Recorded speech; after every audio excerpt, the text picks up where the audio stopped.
फर्ज हुसैन। हम अगले 20 मिनट में आपको देश और दुनिया की 20 ऐसी खबरें बताने वाले हैं जो इस वक्त न केवल सुर्खियों में है बल्कि दिलचस्प और अहम भी हैं।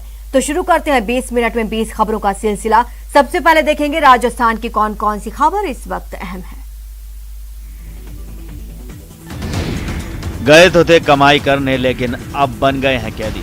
सीकर जिले के एक एजेंट ने विदेशों में अच्छी नौकरी दिलाने का हवाला देकर कई बेरोजगार युवकों को सऊदी अरब के जेदा भेज दिया, लेकिन अब न इनके रहने का ठिकाना है और न ही खाने का। चूरू के 2 युवकों अल्ताफ और सुलेमान समेत दूसरे जिलों के 8 युवक अब यहाँ कैदी बनकर रह गए हैं। फर्जी वीजा पर भेजे गए इन युवकों को पिछले 2 साल से तनख्वाह नहीं मिली है। ऐसे में वीडियो के जरिए इन युवकों ने भारत सरकार से किसी तरह यहां से निकालने की गुहार लगाई है। इन युवकों का वीडियो सोशल मीडिया पर वायरल हो रहा है, जिसमें इन्होंने न केवल एजेंट के फर्जीवाड़े का जिक्र किया है बल्कि वतन वापसी की गुहार भी लगाई है। युवकों ने मामले को लेकर इंडियन एम्बेसी में गुहार लगाई। इसके अलावा परिजनों ने स्थानीय जनप्रतिनिधियों से मदद मांगी, लेकिन वतन वापसी को लेकर कोई कार्रवाई नहीं हो पाई। पीड़ित युवक ने बताया कि कंपनी के इशारे पर मकान मालिक ने 5 महीने पहले उन्हें निकाल दिया है। ऐसे में इधर उधर रात गुजारने को मजबूर होना पड़ रहा है। काम धंधा नहीं होने से पेट भरना भी मुश्किल हो रहा है। इधर बेटों के इंतजार में अल्ताफ की मां शहनाज और सुलेमान की मां सलमा का बुरा हाल है। सुलेमान तो शादीशुदा है, जिसका 3 साल का बच्चा भी है। कोई जिम्मेवारी नहीं लेता है, परेशान, बहुत परेशान है वो। और कुछ खाने के लिए नहीं है, नहीं रिवाज है उनके पास। और मैंने बोलता है कि मेरी रिवाज खाली कर दो, आप रोड पे जाओ। तो रोड पे कोई रिश्तेदार नहीं, किसके पास जाए। बिल्डिंग के बाहर भी निकाल दिया उनको। हम भेजते तो हमारे कुछ करने के लिए भेजते, वहाँ सो दिया गया। तो उन्होंने एजेंट बहुत फर्जी काम किया हमारे साथ के अंदर, पैसे भी ले लिए और ऐसे कहा कि हम तुम्हारे लड़के को अच्छी जगह भेजेंगे। नीचे जमीन पर पड़ा निहत्था शख्स और ऊपर से लाठी डंडों की बौछार। देखते ही देखते पूरा शरीर लहूलुहान हो गया। बेरहमी से पिटाई का ये वीडियो श्रीगंगानगर के घरसाना बस स्टैंड का है, जहां फल विक्रेता पर 10 से 12 लोगों ने हमला कर दिया। लाठी डंडों से लैस इन लोगों ने फल विक्रेता पर ताबड़तोड़ वार किए और गंभीर रूप से घायल कर दिया। जानकारी के मुताबिक कुछ दिन पहले घरसाना बस स्टैंड पर फल बेचने वाले किशन मोची का कुछ युवकों से विवाद हुआ था। उसी विवाद में युवकों ने फल विक्रेता पर जानलेवा हमला किया, जिसका वीडियो अब सामने आया है। हमले में गंभीर रूप से घायल किशन मोची को अस्पताल में भर्ती कराया गया है। वहीं इस मामले में घरसाना पुलिस ने 3 युवकों को राउंड अप किया है और बाकियों की तलाश जारी है।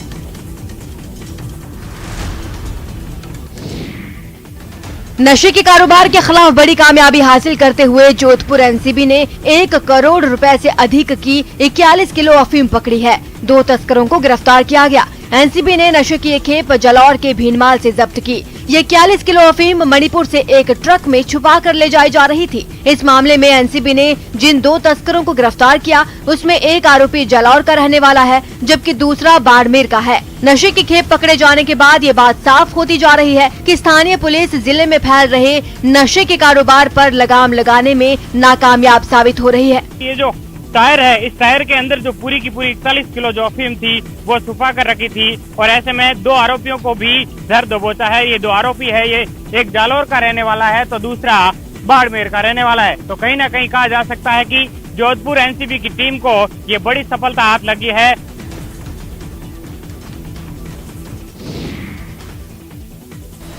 बाप बेटी के पाक रिश्ते को बाप ने बार बार नापाक किया, बार बार इस पवित्र रिश्ते को अपवित्र किया। कोटा के इस पापी बाप ने एक एक कर कई पाप किए। आइए अब आपको बताते हैं पापी बाप की करतूत की कैसे खुली पोल। दरअसल पिता ने जब तीसरी बार अपनी बेटी का रिश्ता तय कर सौदा किया तो नाबालिग बेटी घर से फरार हो गई। पिता ने आरकेपुरम थाने में अपनी बेटी की गुमशुदगी की रिपोर्ट दर्ज करवा दी, जिसके 1 महीने बाद पुलिस ने नाबालिग को दस्तयाब कर बाल कल्याण समिति के सामने पेश किया। इसके बाद पापी बाप की पूरी असलियत सामने आ गई। पिता बार बार इस बच्ची के साथ मारपीट करता था और दूसरी जगह शादी के लिए जिद कर रहा था। इस जगह से 50,000 रुपए की डिमांड की गई और बात बेटी ने, इसके पिता ने मना कर दिया, 50,000 में मैं कोई सौदा नहीं करूँगा। बेशर्म बाप दौलत की खातिर न सिर्फ अपनी बेटी की शादी का सौदा करता रहा, बल्कि उस पर जुल्म भी ढाता रहा। बहरहाल अब पापी बाप की घिनौनी करतूत सामने आ चुकी है, लेकिन इस मामले में पुलिस भी सवालों के घेरे में है, क्योंकि रिपोर्ट दर्ज होने के बाद नाबालिग लड़की को दस्तयाब करने में पुलिस को 1 महीना लग गया। नल तो है लेकिन जल नहीं है, पानी की पाइप तो बिछी है लेकिन वो किस काम की, जब पानी की सप्लाई ही नहीं हो रही है। जयपुर जिले के बस्सी खंड से सिर्फ 15 किलोमीटर दूर भूटला गांव के लोगों को पिछले 15 दिनों से पानी के लाले पड़े हैं। हालात ये हैं कि तपती धूप में करीब 2 किलोमीटर की दूरी तय करने के बाद पानी मैसर होता है और माथे पर लादे बड़े जतन से लाना पड़ता है। इलाके में लगे ट्यूबवेल पहली बार खराब हुए हों ऐसा बिल्कुल नहीं है, खराब होना तो इनकी नियति बन गई है। उसके बाद अधिकारियों के दर पर चक्कर लगाई, कई दिनों तक तो आश्वासन की घुट्टी पिलाई जाती है और फिर ट्यूबवेल ठीक भी होता है तो सिर्फ 2 दिन के लिए, यानी स्थानीय लोग फिर पानी की तलाश में भटकते रहते हैं। पेयजल की किल्लत से लगातार परेशान स्थानीय लोगों में अब गुस्सा है, वो भी इस कदर की वो आंदोलन का अल्टीमेटम दे रहे हैं। ऐसे में जलदाय विभाग की अपनी जिम्मेदारी निभाते हुए जरूरी कदम उठाने चाहिए ताकि लोगों को रोज रोज की इस मुश्किल से मुक्ति मिल सके। पानी बिना काहे करा भाई, देखो कि 1 दिन है 15 दिन है, परेशानी से खूब 4-5 दिन में जाता तो ना हुआ था। इसमें पूर्ण जिम्मेदारी ग्राम पंचायत की है। अगर ग्राम पंचायत को तुरंत प्रभाव से इसको ट्यूबवेल को ठीक करवाना चाहिए। अगर सेक्रेटरी साहब इसको ठीक नहीं करवाते हैं तो आप विकास अधिकारी को कुछ कर गुजरने की हिम्मत और लगन के साथ सही दिशा में मेहनत की जाए तो सुविधाओं का अभाव सफलता के आड़े नहीं आ सकता। बाधाएं खत्म होती जाती हैं और हौसला अपनी मंजिल पाकर रहता है। दौसा की शिवानी ने भी अपनी मेहनत और लगन से आज वो मुकाम हासिल किया है जिसने पूरे प्रदेश को गौरव प्रदान किया है। मंडावर की रहने वाली शिवानी को भारतीय महिला हॉकी टीम के लिए टॉप 20 प्लेयर में चुना गया है।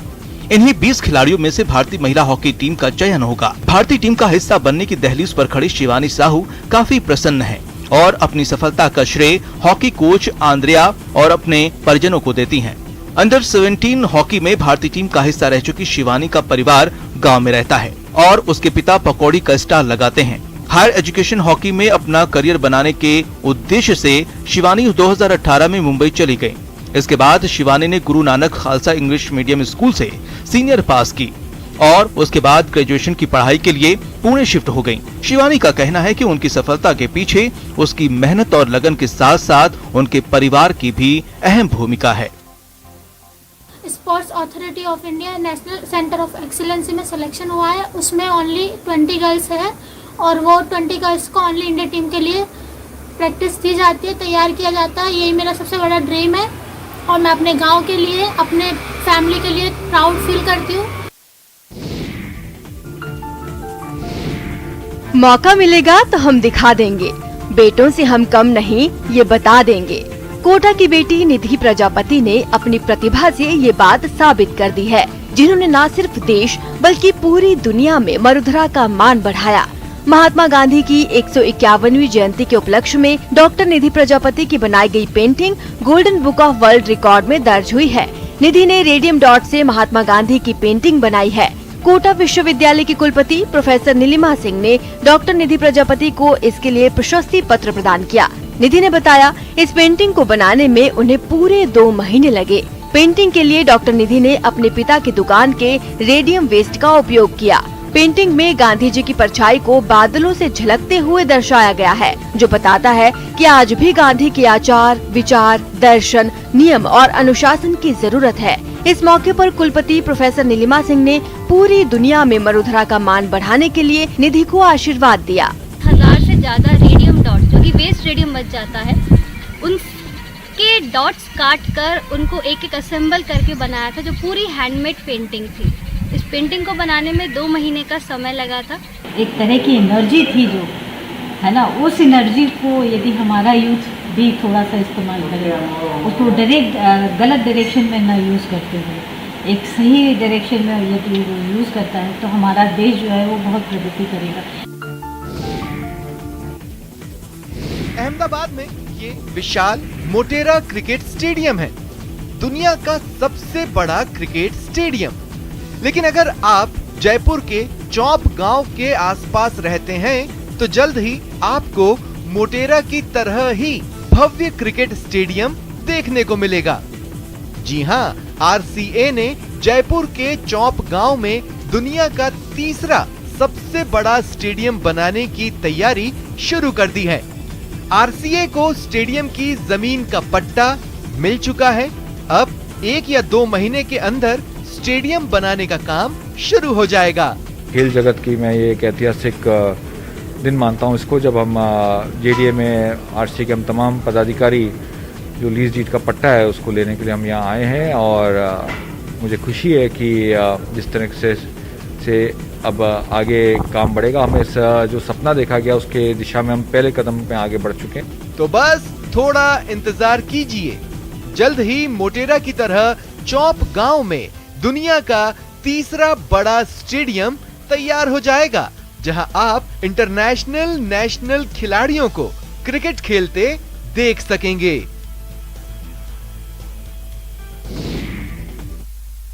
और अब देख लेते हैं अन्य राज्यों की कुछ बड़ी खबरें। चीन के साथ LAC पर बढ़ते तनाव के बीच भारत ने नए सिरे से रणनीति बनाने का काम शुरू कर दिया है। इसके तहत भारत ने चीन की सीमा पर करीब 50,000 अतिरिक्त सुरक्षा बलों की तैनाती की है। चीन के खिलाफ इसे भारत का ऐतिहासिक फैसला माना जा रहा है। 1962 में चीन के साथ हुए युद्ध के बावजूद भारत ने रणनीतिक तौर पर पाकिस्तान पर नजर बनाए रखी, क्योंकि कश्मीर 1947 से ही दोनों देशों के बीच बेहद संवेदनशील मुद्दा बना रहा है। लेकिन पिछले साल पूर्वी लद्दाख की गलवान घाटी में चीन ने जिस धोखेबाजी से भारतीय सैनिकों पर हमला किया, उसके बाद PM मोदी ने पाकिस्तान के साथ मामले को ठंडा रखकर चीनी सीमा पर फोकस करने की रणनीति अपना रखी है। यही कारण है कि पिछले कुछ महीनों में भारत ने चीन से लगती सीमा के साथ 3 अलग अलग इलाकों में सैनिकों और लड़ाकू जेट्स स्क्वाड्रंस को तैनात कर दिया है। कुल मिलाकर भारत के अब करीब 2 लाख जवान बॉर्डर पर जमे हुए हैं। ये संख्या पिछले साल की तुलना में 40% अधिक है। इधर 27 जून को भी भारतीय रक्षा मंत्री Rajnath Singh, army chief general MM Naravane समेत वरिष्ठ सैन्य अधिकारी बॉर्डर पर सैन्य तैयारियों की समीक्षा करने के लिए लद्दाख में थे। बताया जाता है कि भारतीय वायुसेना ने अरुणाचल प्रदेश में लंबी दूरी की मिसाइलों से लैस राफेल फाइटर जेट्स को भी सपोर्ट के लिए तैनात किया हुआ है। इसके साथ ही भारतीय नौसेना भी पूरी तरह तैयार है। दुनिया के साथ साथ भारत में भी इलेक्ट्रिक गाड़ियों का बाजार तेजी से बढ़ रहा है, लेकिन इनमें लगने वाले लिथियम आयन बैटरियों के लिए तमाम देश बहुत हद तक चीन पर निर्भर हैं। लेकिन चीन के इस साम्राज्य में अब भारत सेंध लगाने की तैयारी में है। भारत ऐसी टेक्नोलॉजी पर काम कर रहा है जिसमें बैटरी में लिथियम के बजाय एल्यूमिनियम इस्तेमाल होता है। इंडियन ऑयल कॉरपोरेशन ने एल्यूमिनियम एयर बैटरी बनाने के लिए इजरायली स्टार्टअप फिनर्जी लिमिटेड के साथ काम शुरू कर दिया है।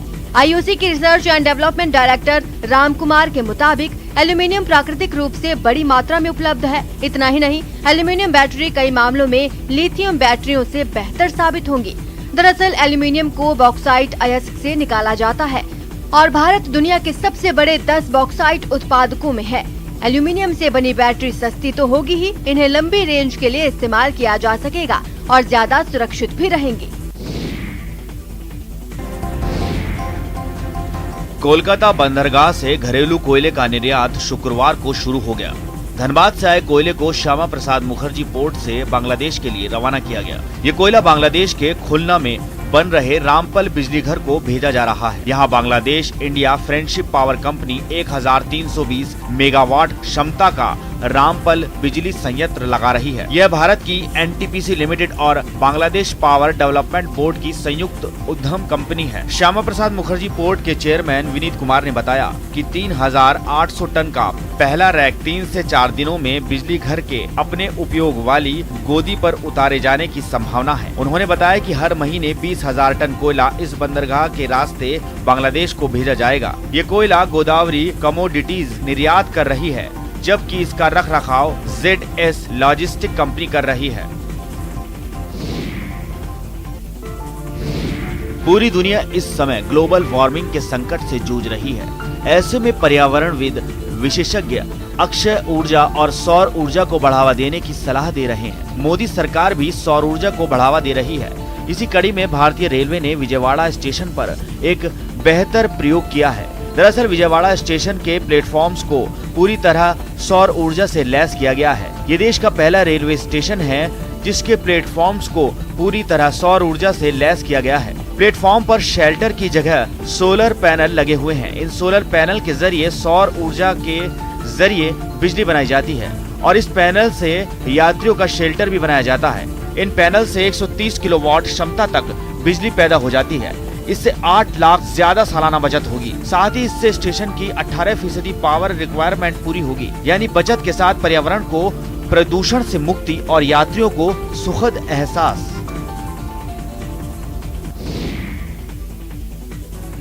छोटी उम्र और स्कूल का लंबा चौड़ा सिलेबस, बच्चों में तनाव का लेवल बढ़ता जा रहा है। बच्चों में तनाव कम करने और पढ़ाई में उनकी रुचि बढ़ाने के लिए दिल्ली सरकार ने 3 साल से हैप्पीनेस कैरिकुलम की शुरुआत की थी, जिसकी तीसरी वर्षगांठ पर कई स्कूलों में हैप्पीनेस उत्सव का आयोजन किया गया।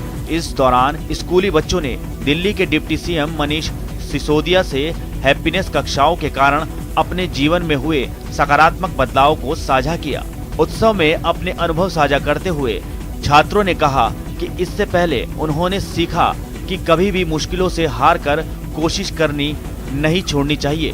कई छात्रों ने बताया कि वे मोबाइल गेम खेलने के आदी हो गए थे, जिससे उनकी आंखों में दर्द रहने लगा था और साथ ही बहुत ज्यादा चिड़चिड़े हो गए थे। लेकिन हैप्पीनेस की गतिविधियों के अभ्यास से अब वे तनाव मुक्त रहने लगे हैं और उनका पढ़ाई में भी मन लगने लगा है। इस मौके पर दिल्ली के डिप्टी CM मनीष सिसोदिया ने कहा कि हैप्पीनेस पाठ्यक्रम ने भारत की वर्षों पुरानी ध्यान परंपरा से लोगों को जोड़ा है। लाखों बच्चों ने कोरोना के दौरान हैप्पीनेस क्लास में सीखे गए माइंडफुलनेस और अन्य गतिविधियों का अपने घर परिवार में अभिभावकों और भाई बहनों के साथ अभ्यास किया है। इसमें लोगों को इतनी मुश्किल के दौरान भी खुश रहना और तनाव मुक्त रहना सिखाया गया है।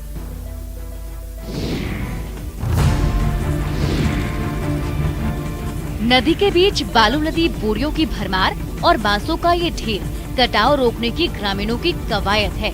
नजारा बघा के महादेव गांव का है, जहां पहाड़ी नदी के कहर से निजात पाने की ग्रामीण खुद ही कोशिश कर रहे हैं। दरअसल बीते कुछ दिनों से लगातार हो रही बारिश के चलते पहाड़ी नदी उफान पर है। नदी के कटाव ने इलाके के ग्रामीणों के लिए परेशानी खड़ी कर दी। लोगों ने सरकार से मदद की गुहार भी लगाई, लेकिन प्रशासन की बेरुखी के चलते ग्रामीणों ने खुद ही नदी की धारा को मोड़ने की ठान ली। नदी के कटाव की भीड़ करीब 150 एकड़ खेत चढ़ चुके हैं। साथ ही इलाके के 5 से ज्यादा गांव पूरी तरह प्रभावित हो चुके हैं। ग्रामीण चंदे इकट्ठे कर नदी पर बांध बनाने की कवायद में जुटे हैं। अब तक 4 लाख रुपए खर्च हो चुके हैं। श्रमदान कर लोग नदी की धारा को मोड़ने में जुटे हैं और मजबूती के साथ लोग बढ़ चढ़कर निर्माण कार्य में जुटे गए हैं। पहाड़ी नदी की धारा से संघर्ष की कहानी ग्रामीणों के जज्बे को सलाम कर रही है, तो वहीं शिकायत के बावजूद प्रशासनिक उदासीनता सरकार की कार्यशैली पर गंभीर सवाल भी खड़े करती है।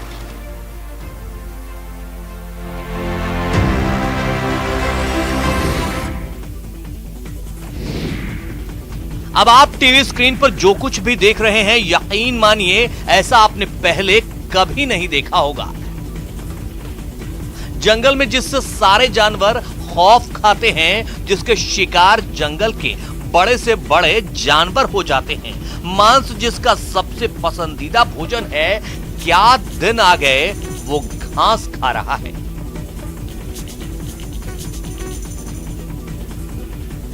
आंखें खोलकर देख लीजिए, हरे भरे जंगलों के बीच खड़ा ये टाइगर बारिश के मौसम में उगाए हरे हरे घास खा रहा है,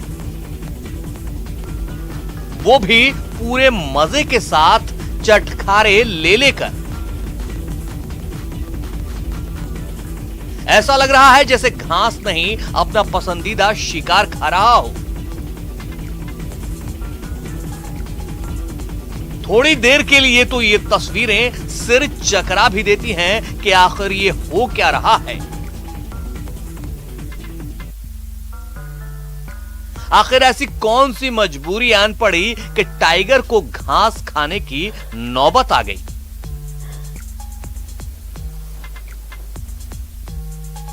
क्या जंगल में अकाल पड़ गया है या सारे जानवर जंगल छोड़कर छुट्टी पर निकल पड़े हैं? आखिर टाइगर घास खा क्यों रहा है? सवाल इसलिए क्योंकि टाइगर का नाम आते ही जहन में एक खूंखार सी तस्वीर उभर कर सामने आती है।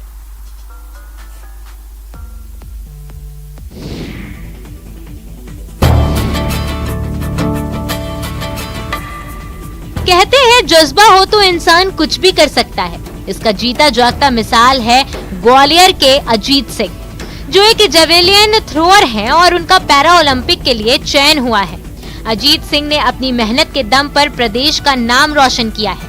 अजीत सिंह LNIPE के छात्र हैं। नई दिल्ली स्थित जवाहरलाल नेहरू स्टेडियम में हुए ट्रायल में F46 कैटेगरी में अजीत ने 63.96 मीटर जेवेलियन थ्रो कर पैरा ओलंपिक के लिए टिकट कटाया है। 2019 में दुबई में हुई वर्ल्ड पैरा एथलेटिक्स में भी भारत के लिए पदक जीत चुके हैं। बताया जा रहा है कि एक दर्दनाक हादसे में उनका हाथ कट गया, लेकिन फिर अजीत ने हिम्मत नहीं हारी। पैरा ओलंपिक गेम्स जापान की राजधानी टोक्यो में 24 अगस्त 2021 से लेकर 5 सितंबर 2021 तक आयोजित किए जाएंगे। जिन एथलीट्स के पास इंटरनेशनल पैरालंपिक कमेटी का लाइसेंस है, जिन्होंने मिनिमम क्वालिफिकेशन स्टैंडर्ड हासिल किया है, वो ही एथलीट ट्रायल में शामिल हुए।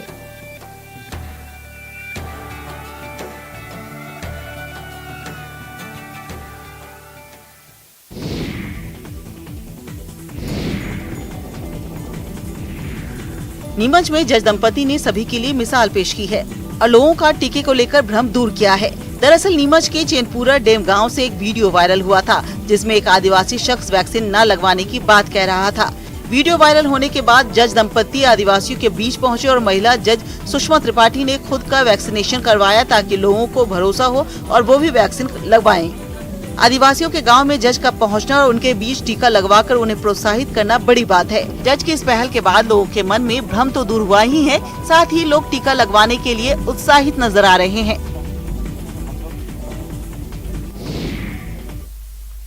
और अब देख लेते हैं अंतर्राष्ट्रीय जगत की कुछ अहम खबरें। भीषण गर्मी की मार झेल रहे कनाडा के ब्रिटिश कोलंबिया से रोंगटे खड़े कर देने वाली कुछ तस्वीरें सामने आई, जहां जंगल में लगी आग ने वहां के कई मकानों को जलाकर राख कर दिया। खतरे को देखते हुए आसपास के करीब 300 से भी ज्यादा घरों को खाली करवा लिया गया, क्योंकि गर्म हवाओं की वजह से आग तेजी से रिहायशी इलाकों की ओर बढ़ने लगी। कुछ ही घंटों में उसने जंगल के बड़े हिस्से को अपनी चपेट में ले लिया। धधकते जंगल से धुएं का गुबार आसमान की ओर उठता नजर आया। आग से जंगल को तो भारी नुकसान हुआ ही, आसपास मौजूद कई मकानों को भी ये खतरनाक लपटें लील गईं। सबसे ज्यादा परेशानी उन लोगों को हुई जो हाईवे के करीब बसे हैं। उन्हें अपने मकानों को छोड़कर जाना पड़ा। Me and my dog just got out, but we could see the house literally in fire. Car से बनाए गए वीडियो में जहां तक नजर गई तबाही के निशान दिखाई दिए। आग की तपिश और उससे उठते धुएं की वजह से हाईवे पर गाड़ियों का चलना तक मुश्किल हो गया। बताया गया कि खतरे को देखते हुए फायर ब्रिगेड की कई टीमें जगह जगह तैनात कर दी गईं। तुर्की में सैकड़ों महिलाओं ने अपनी सरकार के खिलाफ विरोध का बिगुल बजा दिया। असल में तुर्की हिंसा से महिलाओं की रक्षा करने पर हुई इस्तांबुल कन्वेंशन नाम की एक अंतर्राष्ट्रीय संधि से अलग हो गया। हालांकि इसके साथ ही तुर्की के राष्ट्रपति रिसेप तैयप एर्दोगन ने संधि के विकल्प के तौर पर नए एक्शन प्लान का ऐलान भी किया है। लेकिन तुर्की की महिलाओं को संधि का दोबारा हिस्सा बनने से कम कुछ भी मंजूर नहीं। यही वजह रही कि इस्तांबुल से सामने आई तस्वीरों में भारी तादाद में महिलाएं सड़कों पर डेरा जमाए नजर आईं। यहाँ तक कि कई पुरुष भी उनके हक की आवाज को धार देते दिखे। लेकिन जैसे जैसे सूरज ढलने लगा वैसे वैसे विरोध प्रदर्शन की गर्मी बढ़ने लगी। प्रदर्शनकारियों के तेवर देख भारी तादाद में पुलिस बल धरने वाली जगह पर पहुंच गया। पुलिस ने मार्च करने से रोका तो लोग भड़क गए और बैरिकेडिंग पर ही चढ़ने लगे। देखते ही देखते धक्का मुक्की शुरू हो गई। महिलाएं बैरिकेड धकेल कर आगे बढ़ने लगीं तो पुलिस ने भी उन्हें रोकने के लिए एड़ी चोटी का जोर लगा दिया। कभी प्रदर्शनकारी पुलिस पर चढ़े तो कभी पुलिस उन्हें धक्का दे। इस झड़प में एक पुलिस वाले को ही चोट लग गई।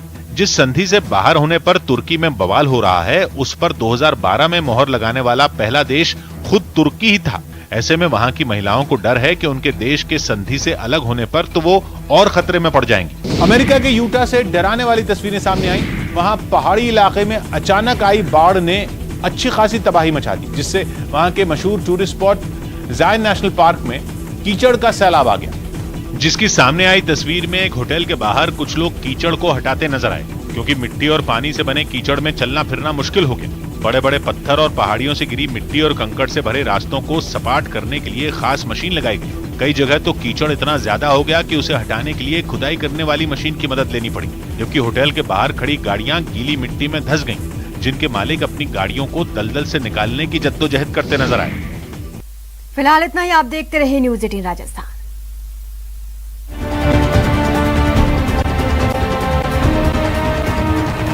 आज करोड़ों सपनों को हौसला मिला है। मुद्रा